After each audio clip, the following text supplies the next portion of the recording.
नमस्कार दोस्तों, स्वागत है हमारे YouTube चैनल टारगेट यूनिवर्स में। यहाँ हम पॉलिटी के ऑडियो प्रस्तुत करते हैं जो आपके आने वाले हर एक एग्जाम में मदद करेगा।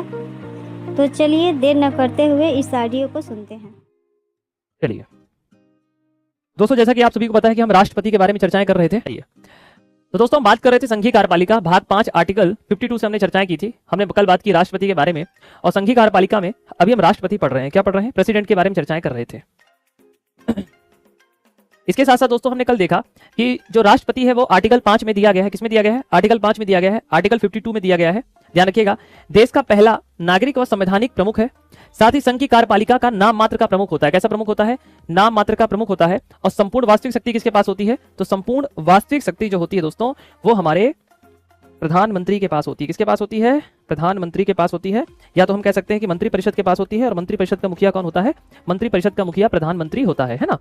हमने कल डिस्कशन कर लिया था। साथ ही साथ तीनों सेनाओं का दोस्तों कमांडर प्रमुख भी कौन होता है? तो तीनों सेनाओं का प्रमुख कमांडर जो होता है वो हमारा राष्ट्रपति होता है। कौन होता है? राष्ट्रपति होता है। ये लिखा हुआ है ना। तो हमने कल इसके बारे में डिस्कशन कर लिया था। आइए और भी चर्चाएं करते हैं। साथ साथ राष्ट्रपति के निर्वाचन के बारे में चर्चा कर ली थी कि राष्ट्रपति के निर्वाचन मंडल में कौन कौन लोग भाग लेते हैं। ठीक है, कौन कौन लोग भाग लेते हैं इसके बारे में डिस्कशन हो चुका था। इसके साथ साथ राष्ट्रपति का चुनाव कैसा होता है दोस्तों? तो राष्ट्रपति के चुनाव में 50 अनुमोदक और 50 समर्थक चाहिए।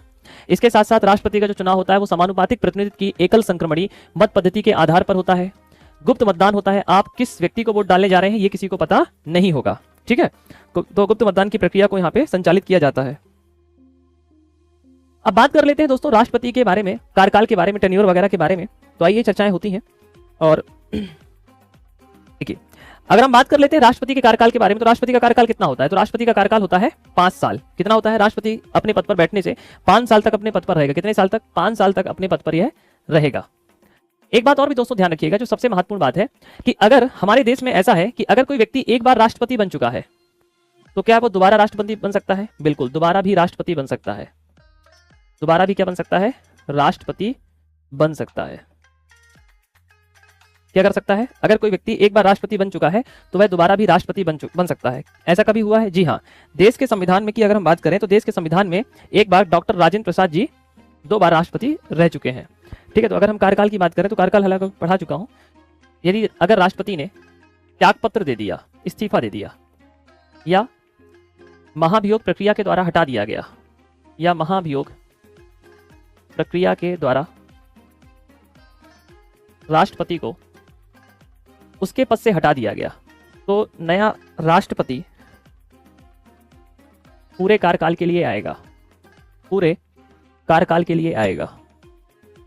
तो जो भी नया व्यक्ति राष्ट्रपति के पद पर आएगा वह बचे हुए कार्यकाल के लिए नहीं आएगा, जूठन खाने नहीं आएगा, बल्कि वह 5 साल के लिए ही आएगा। जैसे मान के चलिए 2025 में एक्स भारत का राष्ट्रपति बना तो वह 5 साल तक रहेगा, 2030 तक रहेगा। परंतु मान के चलिए इसने 2 साल में इस्तीफा दे दिया या इसको इसके पद से हटा दिया गया 2027 में, तो मान के चलिए अगर वाई जो है नए व्यक्ति है या राष्ट्रपति के रूप में काम करने आ रहा है तो वो ऐसे नहीं कि 27 से 30 तक ही काम करेगा, वो 27 से लेकर 32 तक काम करेगा। 5 साल तक के लिए ही काम करेगा। कब तक के लिए करेगा?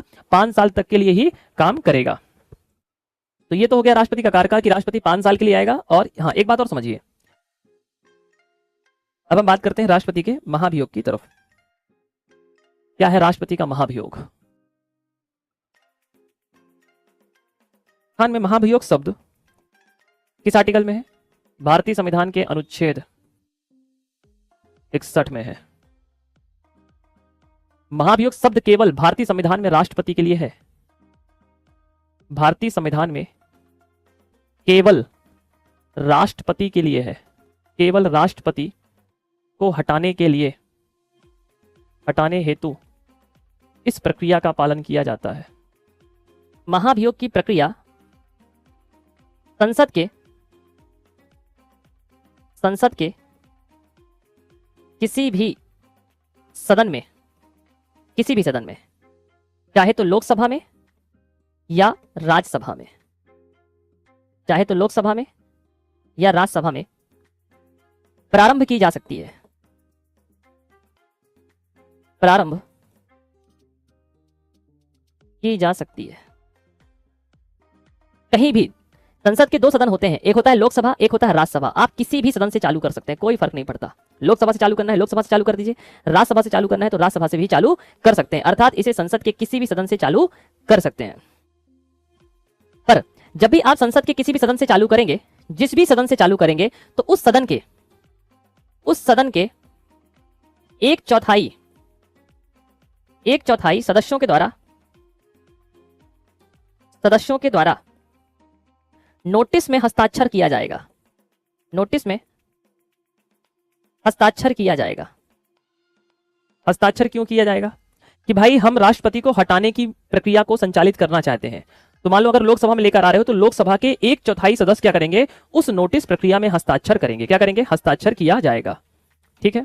अब मान के चलो कि लोकसभा के 1/4 सदस्यों ने सिग्नेचर कर दिया, आपके पास पहुंचा, आपने किया 1/4, ठीक है। तो 543 का 1/4 निकाल लीजिए, तो एक चौथाई सदस्यों ने हस्ताक्षर कर दिया। साथ ही यह नोटिस राष्ट्रपति के पास 14 दिन पूर्व भेजना पड़ता है। 14 दिन पूर्व भेजना पड़ता है। कितने दिन पहले भेजना पड़ता है? 14 दिन पूर्व भेजना पड़ता है कि भैया हम तुमको हटाने के लिए एक पत्र लेकर आ रहे हैं, तुम तैयार हो जाओ। किसको? राष्ट्रपति को। तो राष्ट्रपति को हटाने के लिए 14 दिन पहले अपन एक पत्र लेकर आते हैं, अर्थात एक नोटिस भेज दिया जाता है। ठीक है। अब दोस्तों प्रक्रिया चालू हो जाएगी क्योंकि 1/4 सदस्यों ने हस्ताक्षर कर दिए हैं। अब प्रक्रिया होने के बाद या तो स्वयं दो कंडीशंस हो सकती हैं। क्या हो सकती हैं? या तो राष्ट्रपति स्वयं या किसी किसी अन्य सदस्य को सदन में अपना पक्ष रखने के लिए भेज सकता है। क्या कर सकता है? भेज सकता है। क्या कर सकता है? भेज सकता है। ठीक है, भेज दिया। फिर क्या होगा? क्या करेगा? सदन जांच करेगा कि भाई जो राष्ट्रपति कह रहा है वो सही है या जो इस पर आरोप लगाए गए हैं वह सही है। तो सदन जांच करेगा। सदन राष्ट्रपति पर जो आरोप लगाए गए हैं उन आरोपों की क्या करेगा? जांच करेगा। और जांच करने के बाद जांच करेगा। क्या करेगा? जांच करेगा। और यदि राष्ट्रपति क्या पाया गया? दोषी पाया गया, जो उस पर आरोप लगाए गए थे दोषी पाया गया, तो वह सदन 2/3 बहुमत से प्रस्ताव को पास कर देगा। 2/3 बहुमत से प्रस्ताव को पास कर देगा। मान लो लोकसभा में आया तो लोकसभा ने पास कर दिया। अब ये दूसरे सदन में जाएगा, तो फिर लोकसभा से पास हुआ तो राज्यसभा में जाएगा, राज्यसभा से पास हुआ तो लोकसभा में आएगा। दूसरा सदन में भी आरोपों की जांच की जाती है। और अगर दूसरा सदन भी 2/3 बहुमत से प्रस्ताव को पास कर दे तो राष्ट्रपति को उसी समय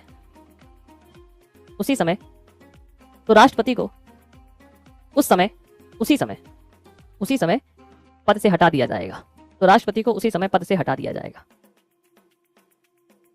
जाएगा। आइए देखिए, समझते हैं। समझना बहुत इंपॉर्टेंट है दोस्तों। यहां पर सभा है, 2 सदन है, लोकसभा, यह है राज्यसभा। अब राष्ट्रपति को हटाना है तो कैसे हटाएंगे? राष्ट्रपति को हटाने के लिए एक बिल लाया जाएगा। हटाने के लिए एक बिल लाएंगे। अब ये बिल किसी भी सदन में ला सकते हैं, चाहे लोकसभा में लेकर आए। कहां लेकर आए? लोकसभा में लेकर आए। जब भी ये बिल लोकसभा में लेकर आएंगे तो लोकसभा के 1/4 सदस्य क्या करेंगे? हस्ताक्षर करेंगे। क्यों हस्ताक्षर करेंगे? अगर ये 1/4 सदस्यों ने अनुमति नहीं दी तो ये बिल यहीं पे खारिज हो जाएगा। और अगर 1/4 सदस्यों ने अनुमति दे दी तो ये प्रक्रिया आगे की तरफ चलेगी। प्रक्रिया कहां की चलेगी? आगे की तरफ चलेगी। अच्छा, इस बिल को लाने से पहले ही 14 दिन पहले हम राष्ट्रपति को बता देंगे कि भैया ऐसा है कि तुमको हटाने के लिए बिल लेकर आ रहे हैं, तैयार रहना। आप पर आरोप लगाए जाएंगे। कौन कौन से आरोप है देख लो कि हम आप पर कौन सा आरोप लगा रहे हैं। ठीक है। अब देखो, अगर राष्ट्रपति पर 1/4 सदस्यों ने क्या कर दिया? अनुमति दे दिया, तो पहला सदन इसकी जांच करेगा। और जांच करने के बाद अगर उसको लगता है कि आरोप गलत है तो ये यहीं पर खारिज हो जाएगा, और उसको लगता है कि नहीं आरोप सही लगाए गए हैं तो 2/3 बहुमत से इसे पास कर देगा। पास करने के बाद इसे दूसरे सदन में भेजा जाएगा, इसे दूसरे सदन में भेजा जाएगा। दूसरा सदन भी इन आरोपों की जांच करेगा। क्या करेगा? इन आरोपों की जांच करेगा कि यार भैया जो आरोप लगाए जा रहे हैं वो आरोप सही है या गलत है। दूसरा सदन भी ईमानदारी के साथ क्या करेगा? जांच करेगा, और जांच करने के पश्चात अगर उसे लगता है कि नहीं आरोप गलत है तो ये यहीं पर खारिज हो जाएगा बिल, और उसे लगता है कि नहीं आरोप सही है तो इसे 2/3 बहुमत से पास कर देगा। अब मान लीजिए इसने भी 2/3 बहुमत से इस बिल को पास कर दिया, तो पास करने के बाद अब ये बिल यहां से भी 2/3 से पास हो गया था और ये बिल यहां भी से 2/3 से पास हो गया है, तो इस तरीके से अब राष्ट्रपति को अपने पद से इस्तीफा देना पड़ेगा, अर्थात हस्ताक्षर करके गवर्नमेंट गॉन 9-2-11 जाइए घर, हटा दिया गया राष्ट्रपति को उसके पद से। तो इस तरीके से राष्ट्रपति को उसके पद से हटाते हैं। इसमें समझने वाली बात क्या है? इसमें समझने वाली बात है आंकड़े। पहला आंकड़ा 14 का है, 1 और 4 का, दूसरा है 2-3 का। देखो मैंने कहा कि जब ये बिल लाएंगे तो कितनी अनुमति चाहिए? बिल लाने के लिए 1/4 लोगों का हस्ताक्षर चाहिए। 1/4 राष्ट्रपति को कितने दिन पहले सूचना देनी पड़ेगी? 14 दिन। प्रत्येक सदन से बिल को कितने आंकड़ों से पास कराना होगा? 2/3। दूसरे सदन से 2/3। बस यही आंकड़ा है, 14, 14, 23, 23। बस 14 और 23 याद रखना है। ए भाई 1/4 सदस्य चाहिए, 14 दिन चाहिए, पहले सदन से 2/3 चाहिए और दूसरे सदन से भी 2/3 चाहिए, तो 14 और 23 का आंकड़ा है पेपर में। हटाने के लिए 2/3 चाहिए और बिल लाने के लिए 1/4 चाहिए। राष्ट्रपति को सूचना देने के लिए 14 दिन का पहले का समय चाहिए। समझ में आ गया? तो 1/4, 14, 2/3, 2/3। राष्ट्रपति को हटाने के लिए बिल कहां लेकर आएंगे? लोकसभा में कि राज्यसभा में? राष्ट्रपति को हटाने के लिए बिल कहां पर लेकर आएंगे? लोकसभा में कि राज्यसभा में? किसी भी सदन में ला सकते हैं, किसी भी सदन में इसको प्रारंभ कर सकते हैं। राष्ट्रपति को हटाने के लिए जो बिल लाएंगे उसमें कितने लोगों की अनुमति चाहिए? कितने सदन की अनुमति चाहिए? 1/4 सदस्यों की अनुमति किया है। वैस एक अर्धन्यायिक प्रक्रिया है। कैसी प्रक्रिया है? अर्धन्यायिक प्रक्रिया है। संविधान का उल्लंघन करने पर राष्ट्रपति पर इसको लगाया जाता है। इसे संसद के किसी भी सदन में प्रारंभ कर, चाहो तो लोकसभा और चाहे तो इसे राज्यसभा में ला सकते हैं, कोई दिक्कत की बात नहीं है। ठीक है। संसद के 1/4 1/4 सदस्यों के द्वारा हस्ताक्षर किए जाने चाहिए और साथ ही भारत के राष्ट्रपति को 14 दिन पहले नोटिस दिया जाना चाहिए। महाभियोग प्रस्ताव उस सदन की कुल सदस्य संख्या का 2/3 बहुमत से पारित होना चाहिए और इसे दूसरे सदन में भेज देते हैं और दूसरा सदन भी इस आरोप की जांच करता है। राष्ट्रपति को ऐसी जांच में उपस्थित होने या अपना प्रतिनिधित्व करने का अधिकार होता है। यदि दूसरा सदन भी आरोपों को बरकरार रखता है तो उसे कुल सदस्य संख्या का 2/3 बहुमत से महाभियोग प्रस्ताव पारित कर देता है, तो उसी दिन से राष्ट्रपति को उसके पद से हटा दिया जाता है। सबसे पहली बात यह ध्यान रखना है कि महाभियोग किसी भी सदन में ला सकते हैं, किसी भी सदन में लाया जा सकता है। दूसरा, महाभियोग लाने के लिए 1/4 सदस्यों की अनुमति चाहिए। तीसरा, 14 दिन पहले पूर्व राष्ट्रपति को सूचना दी जाती है कि हम आपके लिए महाभियोग लेकर आ रहे हैं। जिस भी सदन में महाभियोग लेकर आते हैं उस सदन का 2/3 बहुमत चाहिए। बहुमत पारित होने के बाद दूसरे सदन में जाएगा, दूसरा सदन उस आरोपों की जांच करता है और अगर 2/3 बहुमत से प्रस्ताव को पारित कर देता है तो राष्ट्रपति को उसके पद से हटा दिया जाता है। ये क्लियर हो गया? चलिए, भारत का नागरिक होना चाहिए। राष्ट्रपति पद के लिए क्या योग्यता है? पहला, भारत का नागरिक होना चाहिए। दूसरा, उसकी उम्र 35 साल पूरी हो जानी चाहिए। तीसरा, उसे लोकसभा का सदस्य निर्वाचित होने की योग्यता होनी चाहिए। क्या होनी चाहिए? लोकसभा का सदस्य निर्वाचित होने की योग्यता होनी चाहिए। तो अगर किसी व्यक्ति को भारत का राष्ट्रपति बनना है तो सिंपल सी पहली कंडीशन क्या है कि उसे भारत का नागरिक होना चाहिए। दूसरा, आयु कितनी होनी चाहिए? 35 साल होनी चाहिए। और तीसरा क्या है? उसे लोकसभा का सदस्य निर्वाचित होने की योग्यता होनी चाहिए। क्या होनी चाहिए? योग्यता होनी चाहिए।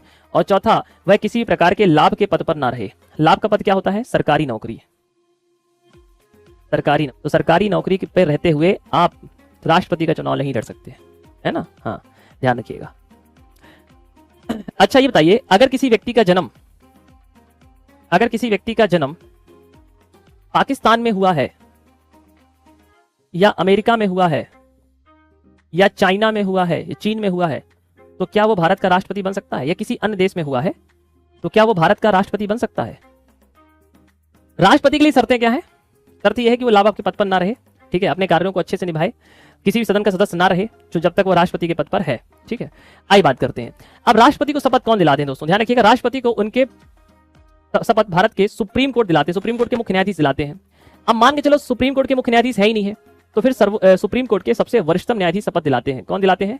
सुप्रीम कोर्ट के सबसे वरिष्ठतम व्यक्ति शपथ दिलाते हैं। मान के चलिए अगर किसी कारणवश मुख्य न्यायाधीश नहीं है तो सर्वोच्च न्यायालय के सबसे वरिष्ठतम न्यायाधीश दिलाते हैं। कौन दिलाते हैं? सबसे वरिष्ठतम न्यायाधीश शपथ दिलाते हैं। अब बात कर लेते हैं दोस्तों, राष्ट्रपति अपना त्यागपत्र किसको देते हैं? किसको देते हैं? तो राष्ट्रपति अपना त्यागपत्र देते हैं उपराष्ट्रपति को।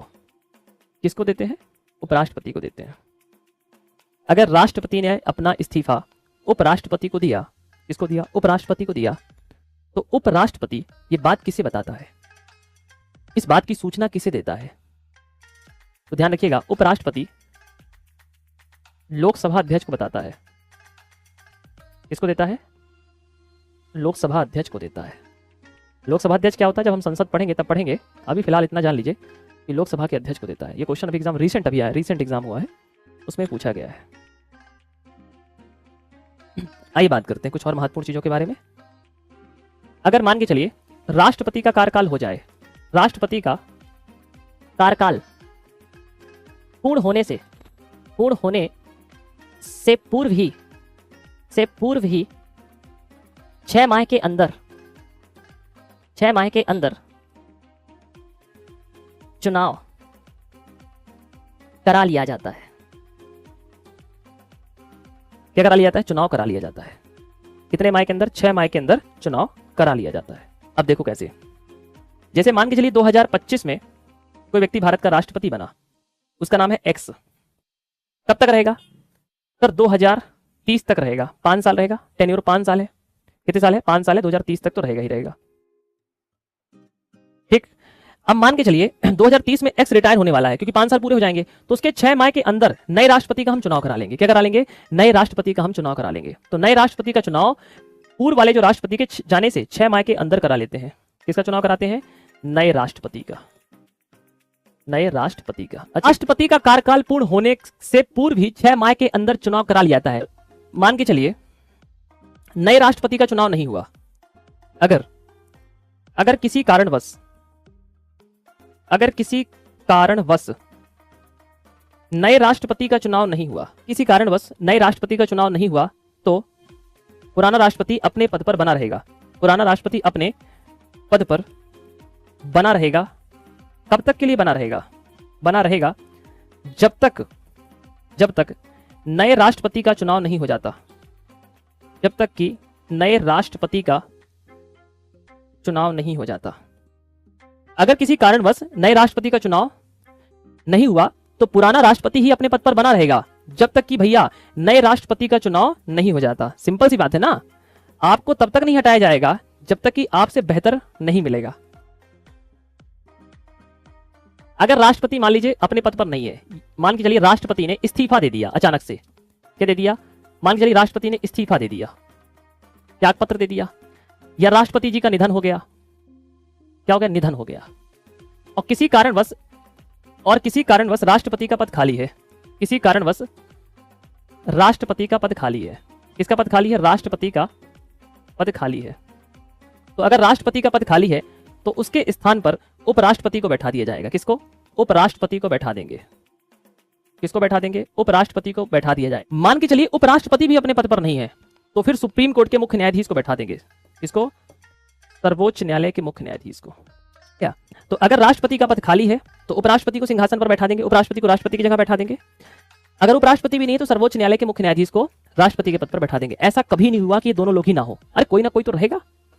राष्ट्रपति के पद पर उपराष्ट्रपति को बैठा देंगे। एक बात जानना, जब उपराष्ट्रपति, सुनो मेरी बात को, जब ये उपराष्ट्रपति राष्ट्रपति के पद पर बैठेगा तो उपराष्ट्रपति को राष्ट्रपति की वेतन मिलेगी। इसी की वेतन मिलेगी। किसकी वेतन? जिसका काम कर रहा है। अब ये व्यक्ति किसका काम कर रहा है? इसका काम कर रहा है, तो इसकी वेतन मिलेगा, इसकी गाड़ी मिलेगी, घर मिलेगा, बंगला मिलेगा, नौकर मिलेंगे, बॉडीगार्ड मिलेंगे, रुतबा मिलेगा, बस बीबी और बच्चे को छोड़ करके। इसकी जो बीबी और बच्चे थे ये थोड़ा बोल नहीं, ये जो थे वो हमारे ही होंगे। ना, ऐसा ना होगा। ठीक है, जो इसकी फैमिली वो मेरी फैमिली। ना, ऐसा नहीं भाई। जो आपको फैसिलिटी सरकार दे रही है वो मिलेगी है। हाँ, कि तुम बोले ना इनके मतलब फैमिली अभी हमारी हो जाएगी। अरे ना भाई, ऐसा नहीं है। तो अगर उपराष्ट्रपति और सर्वोच्च न्यायालय के मुख्य न्यायाधीश कोई भी अगर यहाँ बैठ रहा है तो पूरी फैसिलिटी इसकी ही मिलेगी। अब बात कर लेते हैं राष्ट्रपति की क्षमादान, है ना। थोड़ा सा क्षमादान के बारे में बात कर लें। आप लोगों ने भी अपने जीवन में किसी न किसी को क्षमा तो जरूर किया होगा। क्या? हाँ, सबसे पहले हम बात करते हैं राष्ट्रपति की क्षमादान शक्ति। राष्ट्रपति की 5 प्रकार की कुल क्षमादान शक्ति है। कितने प्रकार की है? कुल 5 प्रकार की राष्ट्रपति की क्षमादान शक्तियां हमें देखने को मिलती हैं। कितने प्रकार की? 5 प्रकार की राष्ट्रपति की क्षमादान शक्ति हमारे संविधान में उल्लेखित है। किसमें लिखी है? आर्टिकल 72 में राष्ट्रपति की क्षमादान है। कितने प्रकार की राष्ट्रपति की क्षमादान शक्ति है? राष्ट्रपति की 5 प्रकार की क्षमादान की शक्ति है। क्या है? 5 प्रकार की क्षमादान है। कितने प्रकार की? 5 प्रकार की क्षमादान शक्तियां दी हैं। कितने प्रकार की? 5 प्रकार की क्षमादान की शक्तियां दी गई हैं। आइए बात करते हैं। सबसे पहला हम बात कर लेते हैं क्षमादान में। सबसे पहले क्षमादान। क्षमादान का तात्पर्य होता है पूर्ण रूप से क्षमादान कर देना। पूर्ण रूप से किसी व्यक्ति को पूर्ण रूप से क्षमादान कर देना। पूर्ण रूप से सजा से मुक्ति। सजा से मुक्ति कौन दे सकता है? केवल और केवल ये हमारा राष्ट्रपति के पास ये पावर है कि कोई व्यक्ति ने अपराध किया, मान लो चलो किसी हत्या कर दिया, रेप कर दिया, बलात्कार कर दिया, कुछ भी कर दे, आतंकवादी ही क्यों ना बन जाए, हम उसको फ्री कर सकते हैं। राष्ट्रपति के पास ये पूरा तरह से पावर है। मतलब घर बैठा देना, जाओ भैया जाओ, टाटा बाय बाय। इसको बोलते हैं क्षमादान। पहला तो पूर्ण रूप से क्षमादान कर देना। फांसी तक की सजा को क्षमादान कर, किसी भी प्रकार का अपराध क्यों ना हो, अपराध क्यों ना हो। राष्ट्रपति भी ऐसे नहीं होते कि किसी व्यक्ति को माफ कर देंगे, ऐसा नहीं है। वो भी सोच समझ के माफ करते हैं ना, किसी को ऐसे नहीं उठा के किसी को माफ कर दिया, वो भी सोच समझ के माफ करते हैं। तो पहला हो गया क्षमादान। अब दूसरा डालेंगे लघुकरण। समय तक कैसे याद रखेंगे? ऐसे। तो लघु मतलब छोटा कर देना, मतलब कम कर देना। तो इसमें दंड की प्राकृतिक कठोरता से हटाकर कम कर देना। इसमें क्या होता है लघुकरण में? लघुकरण की अगर हम बात करें तो लघुकरण में दंड की प्रकृति को चेंज कर देते हैं। इसमें दंड की प्रकृति को परिवर्तित कर दिया जाता है। इसमें दंड की प्रकृति को, जैसे मान के चलो किसी व्यक्ति को क्या मिला, किसी व्यक्ति को न्यायालय के द्वारा क्या मिला, किसी व्यक्ति को न्यायालय के द्वारा आपके कठोर कारावास दे दिया गया। क्या दे दिया गया? कठोर कारावास। क्या दे दिया गया? कठोर कारावास दे दिया गया। तो कठोर कारावास को सरल कारावास में परिवर्तित करना। सरल कारावास में परिवर्तित करना। तो इसमें दंड की प्रकृति को परिवर्तित कर दिया जाता है। इसमें कठोर कारावास को सरल कारावास में परिवर्तित करना। क्या करना? कठोर कारावास को सरल कारावास में परिवर्तित करना। तो अगर किसी व्यक्ति को न्यायालय ने कठोर कारावास दिया है तो न्यायालय उसको राष्ट्रपति उसको सरल कारावास में डाल दिया। मान के चलो राष्ट्रपति ने कहा कि इस व्यक्ति को 10 सालों तक कठोर कारावास में रखा जाए, मतलब इसको ना सुबह निकलने दिया जाए। एक होती अंडा सेल। अंडा सेल होती मतलब ऐसी छोटी सी होती है, मतलब उस वहां पर एक व्यक्ति भी आराम से नहीं रह सकता। छोटा सा कमरा बना देते, एकदम छोटा सा अंडा जैसे, उसमें घुसेर देंगे और लॉकर डाल देंगे, खत्म। इतना कठोर कारावास होता है। तो कठोर कारावास को सरल कारावास में परिवर्तित कर देना। मूवी वगैरह में देखा होगा, जो खुखार टाइप के लोग होते हैं ना, हाँ, उनको रखा जाता है। तो लघुकरण हो गया। तीसरा होता है दोस्तों परिहार।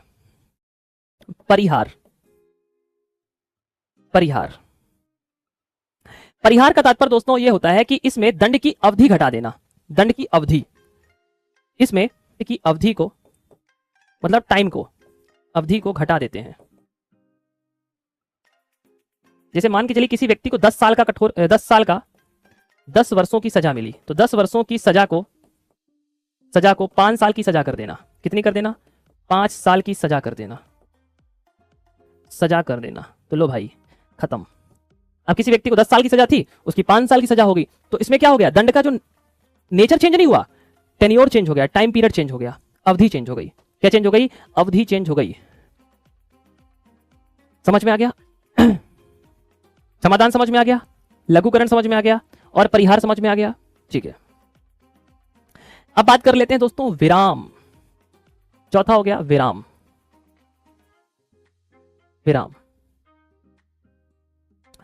विराम की अगर हम बात करते हैं तो विराम बहुत इंपॉर्टेंट है दोस्तों, ध्यान रखिएगा। एग्जाम में कई दफा पूछा गया है विराम के बारे में। तो जब हम विराम की बात करते हैं तो विराम में क्या होता है? दंड में कमी ला देना या विशेष आधार पर होती है। दंड में कमी कर देना, दंड में कमी कर देना। इसमें भी सर दंड में कमी होगी। कैसे? दंड में कमी कर देना कुछ विशेष कारणों में। अब जैसे मान के चलो किसी महिला को कैद करके रखे, जैसे उदाहरण के रूप में किसी गर्भवती महिला को जेल में रखा गया। गर्भवती महिला को जेल में रखा गया। कहाँ रखा गया? जेल में। अब दोस्तों पता चला कि वो प्रेग्नेंट थी, उसने अपने बच्चे को जन्म दिया, तो फिर राष्ट्रपति क्या करते हैं, कुछ समय के लिए उसकी सजा को ना, कुछ समय के लिए उसकी सजा में कमी कर देते हैं। क्या कर देते हैं? उसकी सजा में कमी कर देते हैं। क्या कर देते हैं? उसकी सजा में कमी कर देते हैं। ये विशेष रूप से गर्भवती महिलाओं के केस में देखने को मिलता है। तो इसको बोलते हैं विराम। विराम का तात्पर्य कुछ समय के लिए। क्या कर देंगे? कुछ समय के लिए, कुछ विशेष कारणों में, कुछ विशेष कारण होंगे तभी करेंगे। अब जैसे मान के चलो किसी व्यक्ति को जेल में रह रहा है, 50 साल से जेल में रहते रहते उसको कैंसर हो गया, तो अब राष्ट्रपति कुछ विशेष मामलों में क्या कर देंगे, उसको कह देंगे कि ठीक है, इसको एक काम करिए, छोड़ दीजिए, वैसे भी अब मरने वाला है ना, जेल में रहे तो वैसे मर जाएगा, अब छोड़ दीजिए इसको। कुछ विराम कुछ कंडीशन में दे देते हैं, दंड में कमी कर देना। एक होता है दोस्तों बड़ा इंपॉर्टेंट है, जिसको आप कहते हैं प्रविलंबन। फिर आपको सब एक जैसे लगने लगेंगे, रिवीजन नहीं करोगे 2 दिन में सब एक जैसा लगने लगेगा कि सर एक जैसे ही लग रहे हैं सब। प्रविलंबन।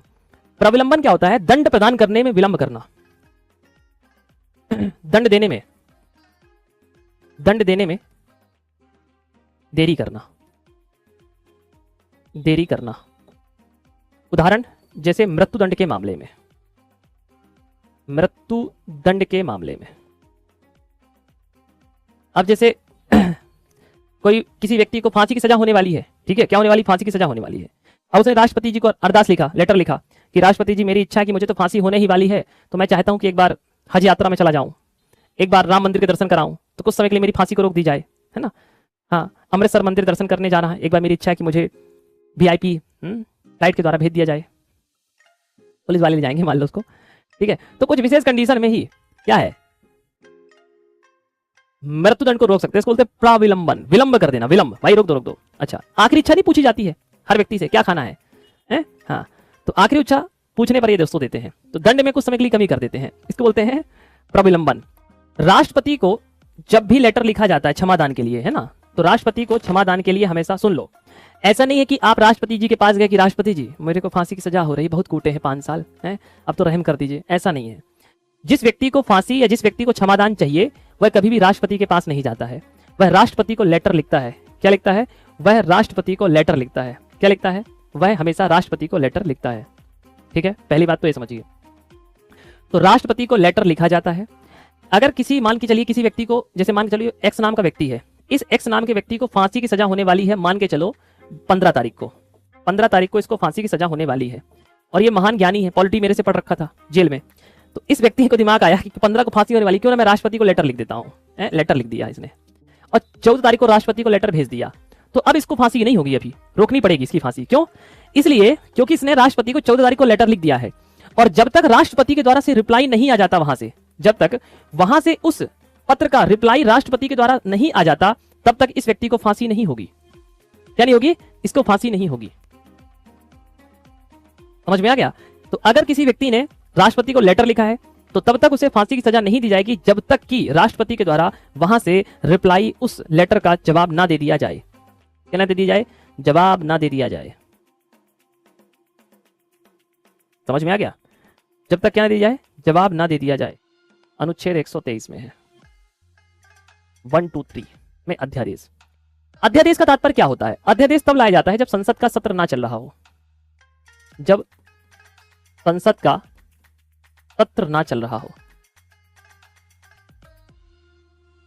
जब संसद का सत्र ना चल रहा हो तो राष्ट्रपति क्या लाते हैं? अध्यादेश ले आते हैं।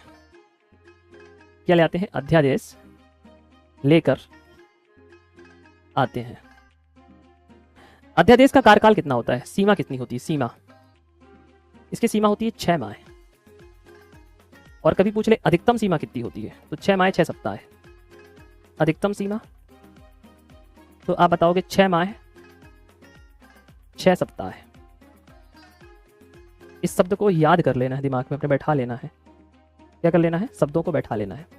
अब सबसे पहले बात कर लेते हैं ऑर्डिनेंस, इसी की बात करते हैं, इसी को बोलते हैं अध्यादेश। देखो, ये संसद का सत्र होता है जिसे हम बोलते हैं लोकसभा में और राज्यसभा में मान लो सत्र लेकर आते हैं। तो मान लो लोकसभा का सत्र चल रहा है, बिल लेकर आना है, बिल। अब उस कंडीशन में ना लोकसभा का सत्र चल रहा है और ना ही राज्यसभा का सत्र चल रहा है। इस समय दोनों ही सदन की क्या है? छुट्टियां हैं, सभी लोग अपने घर में हैं। ना लोकसभा का सत्र चल रहा है और ना ही राज्यसभा का सत्र चल रहा है। उस समय यहां भी छुट्टी है, यहां भी छुट्टी है, दोनों क्षेत्र में क्या है? छुट्टी देखने को मिल रही है। यहां भी छुट्टी है, वहां भी छुट्टी है। अब समझिए, तो उस कंडीशन में क्या होगा? उस कंडीशन में राष्ट्रपति को लगता है कि यार एक बिल लाना है, तो राष्ट्रपति जो बिल लेकर आता है ना, उस बिल का नाम है अध्यादेश।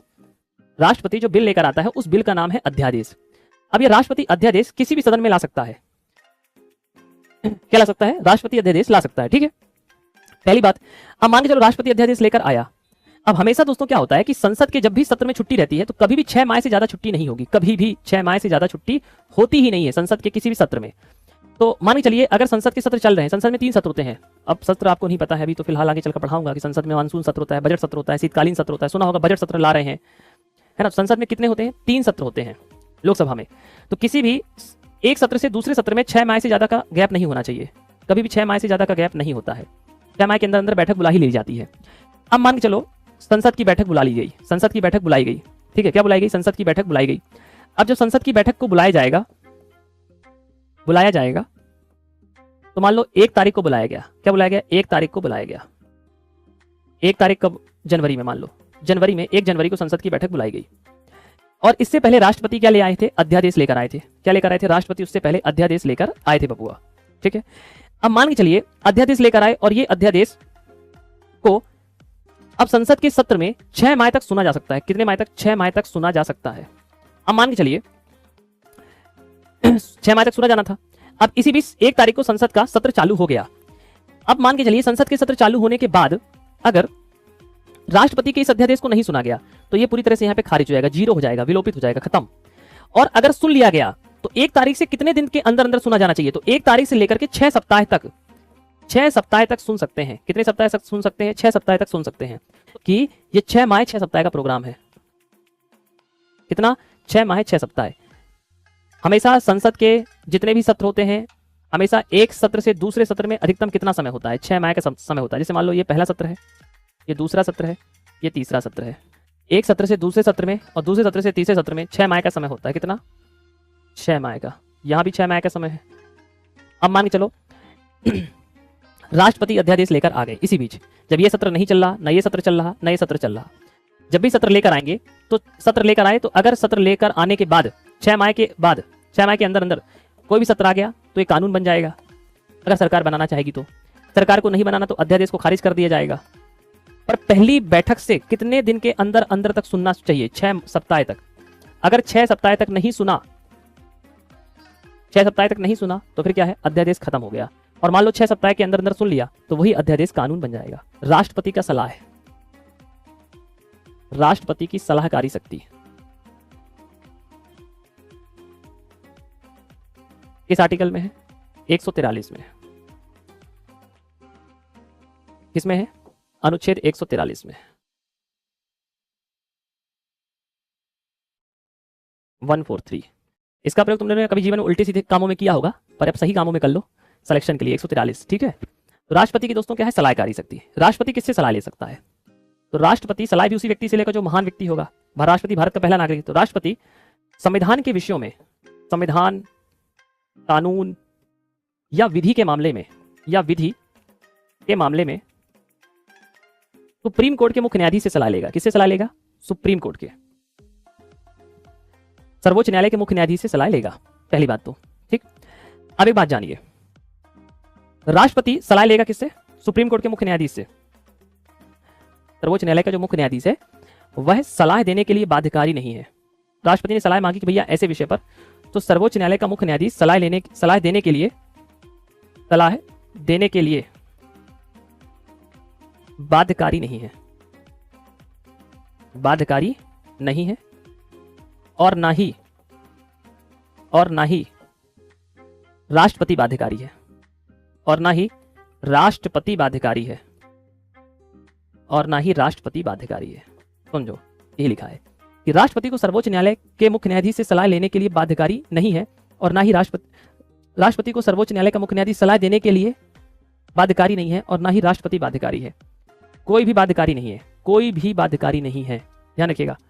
कोई भी बाध्यकारी नहीं है, ध्यान रखिएगा। कोई भी बाध्यकारी नहीं है, इस बात को ध्यान रखिएगा। तो ना सुप्रीम कोर्ट सलाह देने के लिए बाध्यकारी है, और ना ही राष्ट्रपति मानने के लिए बाध्यकारी है। ध्यान रखिएगा, ना राष्ट्रपति सलाह देने के लिए बाध्यकारी है, और ना ये सलाह मानने के लिए बाध्यकारी है। दोनों ही अपने अपने कार्यों में क्या है? स्वतंत्र है। चलो, यह ऑडियो आपको कैसा लगा कमेंट बॉक्स में जरूर बताएं, और इस चैनल को सब्सक्राइब कर लें जिससे आगे आने वाले ऑडियो और वीडियो आपको मिलती रहें। आपने अपना कीमती समय दिया, इसके लिए धन्यवाद। मिलते हैं नेक्स्ट ऑडियो के साथ।